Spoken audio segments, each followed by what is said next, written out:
Hey, I'm a pro-Jamaican, like absolutely pro-Jamaican, And of course, my passport, my birth certificate, all of that right here in a Jamaica.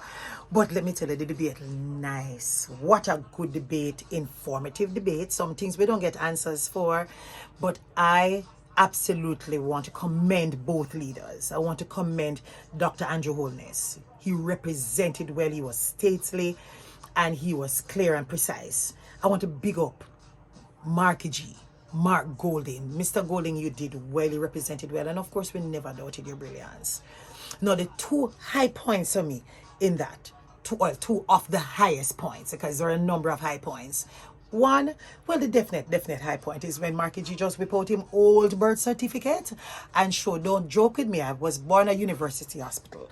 For me, that was big. And then say, where's your certificate? That was a big, strong job, big, strong moment. Two things at once.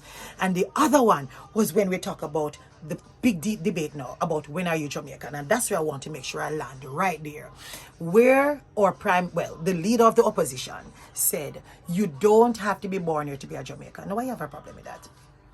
It's a solid point, It's the choices you make. It's a brilliant point, because now we don't have, no, you, because I never did, have no doubt that Mark Golding was born here and he's a Jamaican.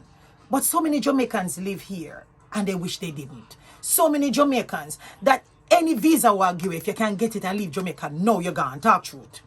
Do you feel Jamaican? The answer is no. Now let's look at our 5th Prime Minister of Jamaica, Edward Seaga.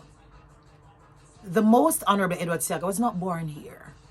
Would you consider him a Jamaican? Of course you would. Jamaican parentage. He gave up his US citizenship from about in his 20s. Would you consider Edward Seaga to be a Jamaican?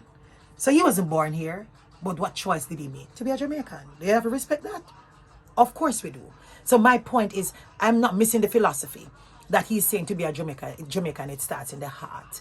Whether they are foreign, whether they live here, you're born here, but once it is that you are representing Jamaica, yes, so that's what makes you Jamaican.